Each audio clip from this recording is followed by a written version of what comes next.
Colosenses, carta a los Colosenses, el capítulo 3. Capítulo 3 de la carta a los Colosenses.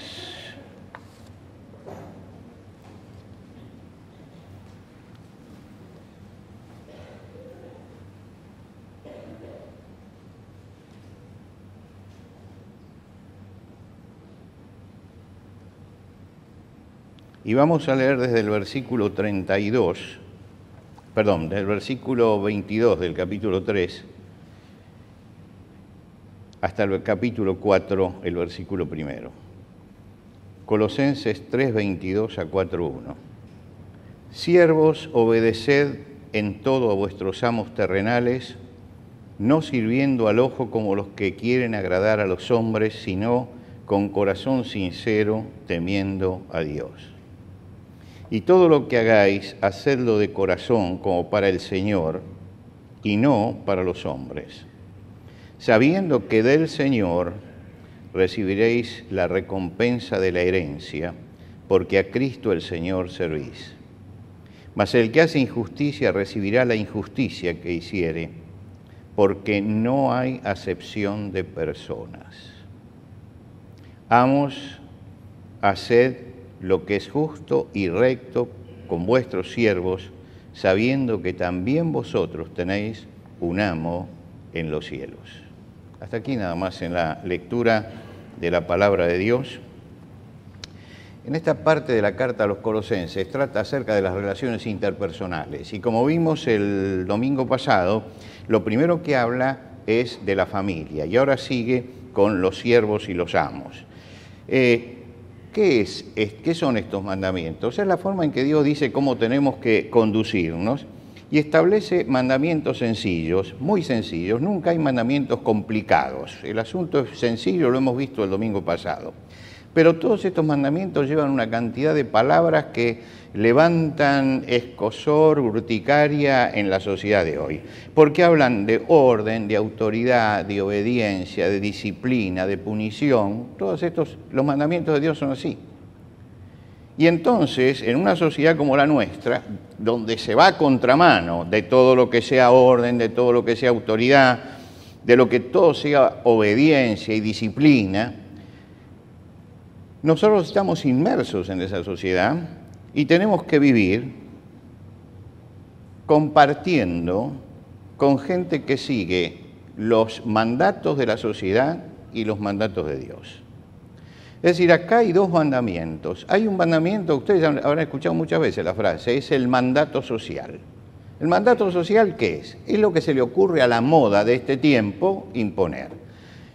Ahora, nosotros tenemos esta disyuntiva, que nosotros no podemos seguir ciertas modas, no podemos seguirlas.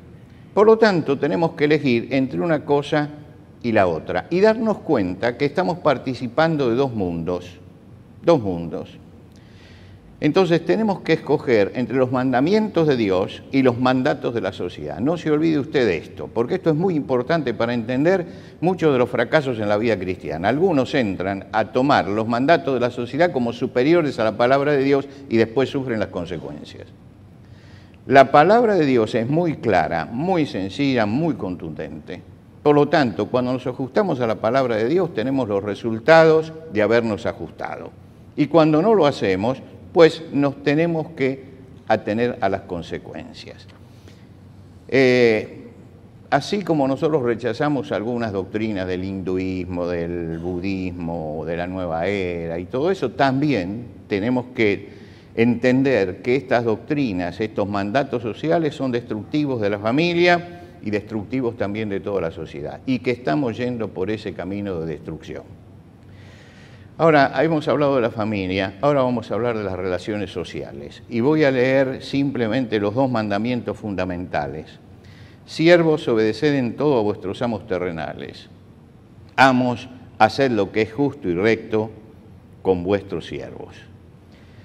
No se habla aquí de la relación patrón-obrero, jefe-empleado o empresario-empleado. Acá se está hablando de otra cosa.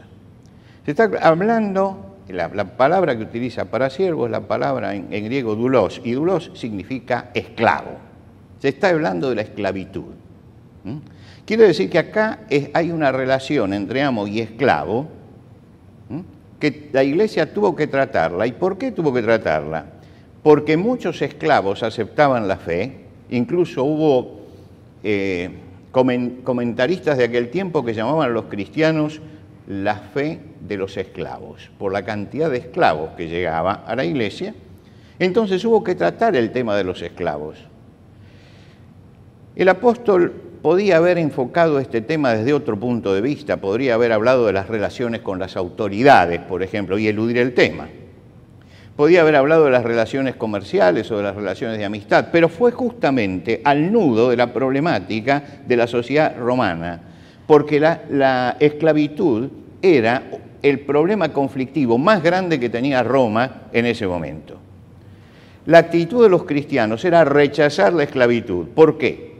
Simplemente porque cuando uno comienza a leer la Biblia en el libro de Génesis, vemos que el hombre fue hecho a imagen de Dios. Todos los hombres han sido hechos a imagen de Dios.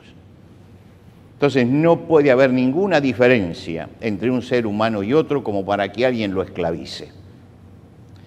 Por otro lado, el Nuevo Testamento, y lo dice Pablo también en esta carta, Dios no hace acepción de personas, no diferencia entre una cosa y la otra.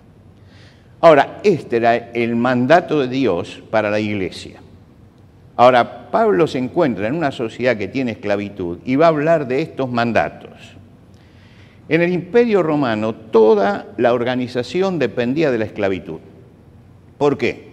Porque eran aproximadamente 180 millones de habitantes tenía el Imperio Romano, de los cuales 60 millones eran esclavos. Un tercio era esclavo.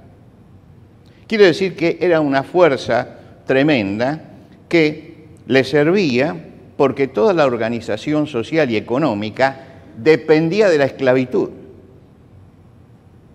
Si los esclavos dejaban de trabajar, se caía el imperio. Entonces todo dependía de eso. Y esto no significa que hayan tenido como esclavos a los salvajes, como a veces pensamos. No, tenían gente muy culta. Tenían gente que era muy superior intelectualmente y en su formación que sus propios amos. Pero el hecho de que entrara a Roma era llevar a esa gente y esclavizarla. Y ustedes se imaginan la forma en que estos hombres con mayor capacidad para entender las cosas, la actitud de amargura que tenían frente a esta situación. Ahora, estaban bajo un régimen que no consideraba que ellos fueran personas, no consideraba esto.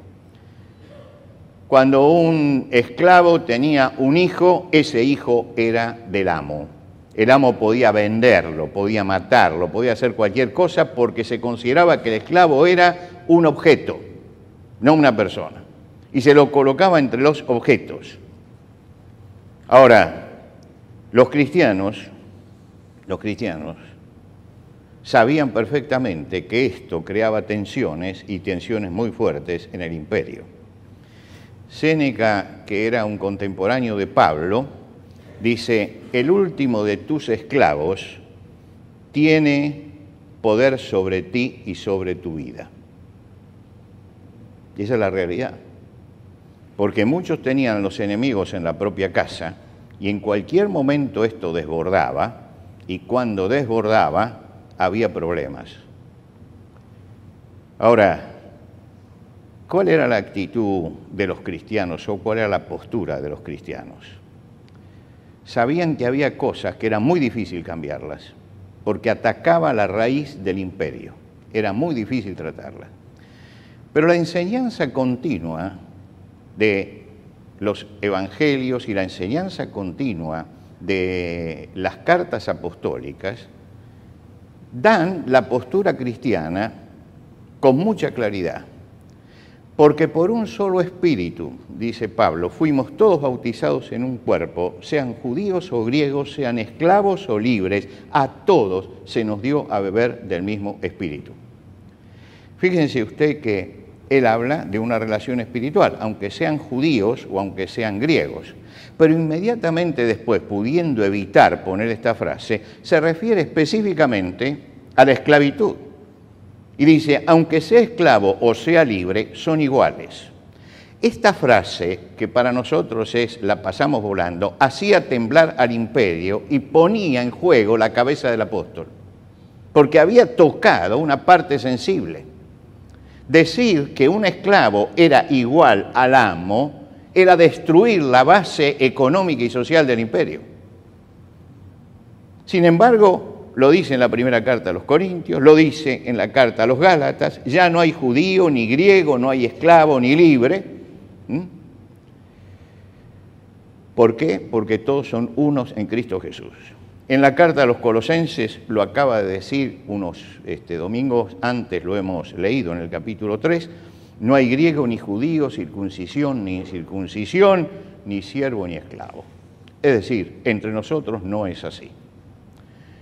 El problema que tenían los romanos contra los cristianos eran que cuando ellos veían las concentraciones de cristianos, nosotros sabemos que eran la iglesia que se reunía, el amo y el esclavo se sentaban juntos. Y esto no era tolerado. Por eso la iglesia era rechazada y el cristiano era perseguido, porque se constituía en un peligro para esa sociedad por lo que estaba viviendo. No lo podía predicar abiertamente, pero lo podía vivir todos los días dentro del ámbito de la iglesia. Pablo sabe que el cambio no se va a producir rápidamente, que Dios no hace diferencias ni raciales, ni sociales, ni nacionales, ni sexuales, que todos estamos unidos a Cristo por la fe. Pero sabe también Pablo que el cambio tiene que ser un cambio de corazón, porque si él intenta hacer cualquier otra cosa, puede llevar a la gente al desastre. En la iglesia en Corinto había un esclavo famoso, que lo va a mencionar a continuación. Este esclavo famoso se llamaba Onésimo. Y hoy hay una carta de la Biblia que se refiere a ese esclavo, que es la carta a Filemón. Este era un esclavo que seguramente era un hombre muy capaz y le habían puesto por nombre, porque los amos le ponían nombre, le habían puesto por nombre Onésimo, que quiere decir útil. Quiere decir que era un hombre útil. Pero era un esclavo rebelde, infiel, que odiaba la esclavitud y un día se escapó de su amo y se fue. Y llegó a Roma. Y cuando llegó a Roma se encontró con el apóstol Pablo, escuchó el mensaje y se convirtió a Cristo. Ahora, ¿cuál era en ese momento la situación de Onésimo? Onésimo era un esclavo prófugo. Y el esclavo prófugo lo pagaba con la muerte. Ahora, no solamente él. En el año 60, un año antes de que se escribiera la carta a los Colosenses, lo cuenta Tácito en los anales, en el testimonio que dejó de la época, un esclavo de un senador mató al senador, lo mató. Lo ejecutaron a él y ejecutaron a 400 esclavos como escarmiento. Fíjense ustedes, ¿no? No solamente uno, 400. ¿Por qué ejecutaron a 400? Para que la gente escarmentara y no se metiera más en problemas. Y el Imperio Romano, en este sentido, era terminante. No tenía cárceles, No tenía cárceles. Había pequeñas cárceles únicamente para los que estaban destinados a lo que podía ser el cadalso a través de la ley. Los otros no.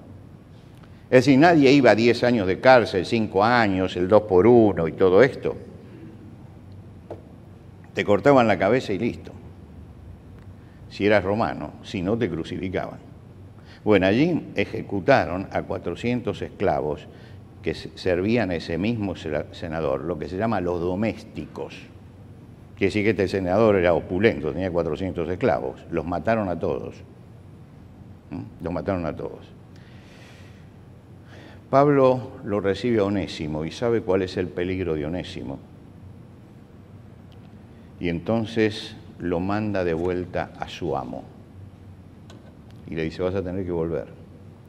Y manda una carta donde establece las normas de respeto y donde es una carta revolucionaria para la época. Si usted sabe todo esto y lee la carta a Filemón, va a entender que el apóstol Pablo está escribiendo entre líneas muchas cosas que no puede decir directamente, pero le está diciendo a Filemón cómo tiene que tratarlo y le está diciendo cómo tiene que recibirlo. Es decir, está buscando en alguna forma hacer esto. ¿Por qué? Porque si los cristianos son acusados de rebeldes, iban a masacrar a todos los esclavos que se rebelaran junto con los cristianos y a todos los cristianos.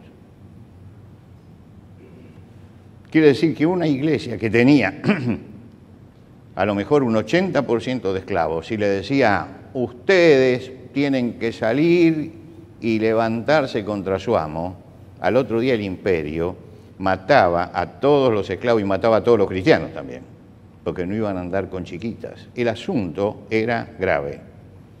Entonces el apóstol dice, siervos, obedeced en todo a vuestros amos terrenales, no sirviendo al ojo. ¿Saben lo que significa esto, no? El que sirve bien cuando lo miran y cuando no lo miran, no. Dice, no sirviendo al ojo, como los que quieren agradar a los hombres, sino de corazón sincero, temiendo al Señor. Dios los puso en una situación. Hagan estas cosas, dice, delante del Señor. No sirvan al ojo. No sirvan al ojo. La costumbre de los cristianos era servir cuando los venían y holgazanear cuando podían, y se transformaban en chismosos y frívolos, y entonces ya se degradaban incluso como personas. El mandato es que ustedes no hagan el asunto así, porque van a perder la integridad de su corazón, porque van a perder su honestidad espiritual. Entonces les está hablando a los esclavos que hay dentro de una iglesia y le dicen, cuiden la parte espiritual, que no sea vulnerada por eso. Mantengan la integridad. Y entonces le dice, miren, hay una promesa. Todo lo que hagáis, hacedlo de corazón como para el Señor y no para los hombres, sabiendo que del Señor recibiréis recompensa. Primero. Pero cuando habla al final, cuando habla a los amos, dice, mas el que hace injusticia recibirá la injusticia que hiciese, porque no hay acepción de personas. Lo leímos, ¿eh? No hay acepción de personas. Está diciendo, miren, esto no se puede cambiar. Sería pagar un precio muy alto querer cambiar esto. Pero sostengamos ciertos principios en medio de todo lo que pasa. Y cuando habla de los amos, porque también había en la iglesia amos, les dice, amos, haced lo que es justo y recto con vuestros siervos, sabiendo que vosotros también tenéis un amo en los cielos. Está diciendo, mirá que está Dios por encima de todo esto. Hay una estructura social injusta, pero los hombres nunca hacen estructuras sociales justas. Nos tenemos que convencer de eso. Nunca hacen, porque siempre estamos corriendo detrás de esto, detrás del otro. Nunca llegaremos a la justicia. Porque el hombre es pecador. El hombre es pecador. Y como el hombre es pecador, no puede hacer una sociedad que sea absolutamente justa, aunque todos la aspiramos y aunque todos la predican. Pero aún los predicadores de igualdad, cuando llegan al poder, no hay ningún tipo de igualdad. Yo recuerdo, era muy jovencito en aquel momento cuando la Revolución Cubana, y se hablaba de va a haber igualdad en la isla, va a haber igualdad. Cuando murió Fidel Castro, se publicó los miles de millones que tenía, y aparecían las fotos de él saliendo en barcos para cazar tiburones. Yo me pregunto si todos los cubanos salen a cazar tiburones. No, las sociedades son todas injustas, todas injustas, todas injustas. No hay una estructura social justa.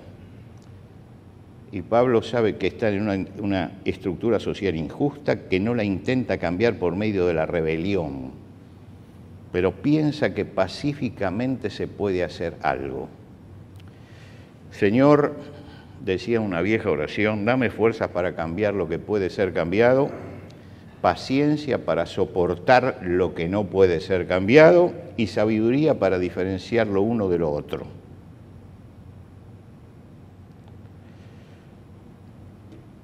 Como cristiano yo no estoy de acuerdo con muchas cosas, muchísimas cosas. No estoy de acuerdo con la injusticia social. Que tenemos cada vez menos gente rica y cada vez esa gente es más rica y tenemos cada vez más gente pobre. No estoy de acuerdo con eso. No estoy de acuerdo con un sistema que no aumente la ocupación y que produzca gente que le destruye la cultura del trabajo. Y me lo han escuchado decir ustedes muchas veces esto. No estoy de acuerdo con la corrupción administrativa de todos los gobiernos, siempre, y que siempre queda impune. Nadie paga nada. No estoy de acuerdo con la pseudodemocracia, donde todos somos iguales ante la ley, pero hay algunos que tienen fueros y pueden hacer lo que quieran y se los pueden tocar. Yo no estoy de acuerdo con eso. Como cristiano, no es una postura política, es una postura ética. La postura moral, no estoy de acuerdo con eso, no estoy de acuerdo con eso. No estoy de acuerdo con una justicia que protege al delincuente y deja al hombre honrado a merced de las mafias. Pero tengo que vivir dentro de esta sociedad. No me gusta, pero tengo que vivir. Y yo estoy seguro que a muchos de ustedes no les gusta todo esto que acabo de decir, pero tenemos que vivir en esta sociedad. ¿Y qué hacemos? ¿Cómo se vive en esta sociedad?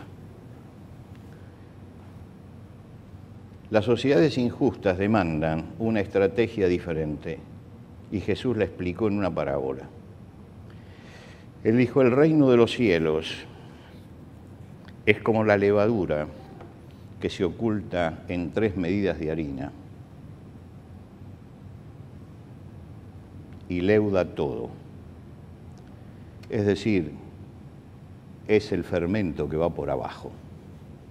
Y de esto saben mucho las mujeres que amasan, del fermento que va por abajo. Muchas veces la Iglesia pudo decir muchas cosas, pero en definitiva el cambio se tiene que hacer como la levadura, poniendo la levadura desde abajo, poniendo la levadura. El apóstol Pablo le escribe a los romanos y les dice, desde Jerusalén, que es donde partí, hasta el Ilírico era la provincia que estaba frente a Italia, hasta ese lugar, y le escribe a los romanos que dice, espero ir para visitarlos a ustedes. Desde Jerusalén hasta el Ilírico, todo lo he llenado del Evangelio de Cristo. Todo lo he llenado del Evangelio de Cristo.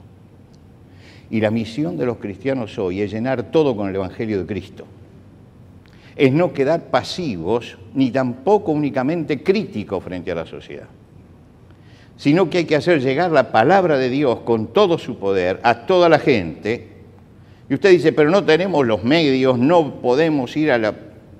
Vaya como la levadura, vaya por abajo, fermente. Y cuando el fermento empieza a funcionar allí donde estamos, empieza el crecimiento del cristianismo nuevamente. El problema en este momento es que los cristianos estamos demasiado cómodos en nuestra situación y no nos damos cuenta que acá tenemos que trabajar. ¿Y para qué tenemos que trabajar? Porque nosotros somos actores de esta sociedad.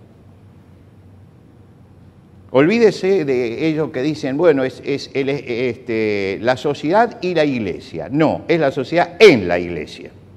En la iglesia. Y si nosotros somos cristianos, tenemos que estar en la sociedad. Tenemos que estar en la sociedad. Yo siempre he sido enemigo de los padres que aíslan en islas de educación o de lo que sea a sus hijos. Como diciendo, no quiero que tenga contacto con los demás. No, los chicos tienen que tener contacto con los demás, pero tenemos que preocuparnos por formarlos, por educarlos. ¿Por qué? Porque tenemos que estar, no podemos hacer guetos, no podemos aislarnos, tenemos que estar. El asunto es que cada uno de nosotros tiene que dar testimonio esforzándose. El apóstol Pablo dice, llené todo del Evangelio de Cristo y de esta manera me esforcé a predicar el Evangelio, no donde Cristo hubiera sido ya sembrado, para no edificar sobre fundamento ajeno. Es decir, me esforcé para la gente que no conoce a Cristo. Y como iglesia tenemos que esforzarnos todos por aquellos que no conocen a Cristo. Y estamos rodeados de gente que no conoce a Cristo, que tiene una religión que dice que es cristiana, pero no conoce a Cristo. La única solución a los grandes problemas es esa. Usted no está de acuerdo con todo esto que mencioné y muchas otras cosas más que quedan en el tintero, ¿no? Pues entonces lo que tengo que hacer es actuar. ¿Y es actuar cómo? Es actuar en el lugar donde yo estoy. Es actuar en ese ámbito, en primer lugar. Abrir la boca, decir qué pienso, soportar lo que puede venir del otro lado, pero soportarlo. Ya hemos vivido alguna época como esta, ya la hemos vivido. Y yo recuerdo, tengo todavía grabada en la mente, en mi infancia, la iglesia entera con la puerta cerrada, porque no se podía abrir la puerta. Arrodillada, orando. ¿Por qué? Porque se habían cerrado las puertas. Estoy hablando del año 52, 1952. Se habían cerrado las puertas. Íbamos a la escuela y teníamos religión, y la religión era la religión oficial. Y los que no queríamos recibir esa religión, nos decían los judíos y nos sacaban. Llegó la hora de religión, los judíos afuera, ¡pum!, salíamos todos. Gracias a Dios, yo tuve 7 amigos judíos maravillosos, porque en ese momento me quedaba yo con todos los judíos. Así que hablaba con ellos, y a mí que no me vengan a hablar de antisemitismo, yo no tengo nada de antisemitismo, eran grandes amigos, y yo visitaba sus casas y todo. Así que para mí fue una bendición, Dios trajo esa bendición. Pero al margen de eso, tenemos que pensar qué pasaba en ese momento. Y pasaba que la iglesia tiene que orar y que la iglesia tiene que esforzarse por llevar el mensaje de Cristo a otros. No podemos ser un gueto. Estamos en una sociedad. Y no es la iglesia y la sociedad, es la iglesia en la sociedad. Y si no vemos esto, mis hermanos, si no lo vemos en este momento, las consecuencias las vamos a pagar nosotros. El apóstol Pablo sembró todo esto. En un momento dado, por presión de los cristianos y por la actitud de un cristiano que entregó su vida en esto, se suspendieron para siempre los Juegos en Roma, para siempre. Allí había un hombre que había estado alejado de la sociedad como cristiano, no quería vivir en la sociedad, estaba alejado. Y este cristiano un día entra a la ciudad de Roma y se encuentra con los hermanos en la iglesia. Y los hermanos le explican lo que es Roma. Dice, y entonces dijo, yo quiero ver eso. Y fue al circo romano. Y cuando él vio que se mataban entre ellos, se tiró desde la tribuna para separarlos. Y la historia ahí no se sabe bien si fue que uno de los gladiadores lo mató, o que alguien bajó y lo mató. Pero la sangre de ese cristiano estuvo en la arena. Y ese día el emperador fue tal el impacto que recibieron que se suspendió en Roma los Juegos. El Coliseo se cerró hasta hoy. Es un cristiano que se jugó. Un cristiano que estuvo donde debía estar. Y cuando yo estoy donde debo estar, la levadura entra dentro de la sociedad. Y cada uno de nosotros es como un trozo de levadura que tiene que llevar el fermento del Evangelio a los que tenemos alrededor. Por eso creo que este pasaje aquí, que muchas veces lo pasamos por arriba, ¿no? Porque, bueno, ya sabemos que lo que es amos y o siervos sí. No, no, no. Es muy importante porque está mostrando en qué estado estaba la sociedad y cuál es la actitud que los cristianos tuvieron que tomar para no ser aniquilados, pero para producir realmente un cambio. Finalmente Roma cayó. Gibbon, cuando habla acerca de la caída de Roma, dice, el problema es que aparecieron los cristianos y los cristianos tenían esperanza. Y la fuerza de la esperanza cristiana en medio de todo eso hizo que el imperio cayera. Hermanos, ha llegado para la Iglesia la hora heroica. La gran epopeya cristiana se pone nuevamente en marcha. Hay mucho aburguesamiento, ¿no? Vamos, venimos a la iglesia y estamos conformes. No estemos conformes con nosotros mismos, no estemos conformes. Lo peor que le puede pasar a una persona es estar conforme consigo misma. Del inconformismo nace el crecimiento de la persona. Y con ese inconformismo de yo puedo hacer algo más, yo puedo trabajar más, yo puedo extender el reino más, es como se da vuelta una sociedad como esta, que está tomando un rumbo de destrucción. Nos vamos a poner de pie.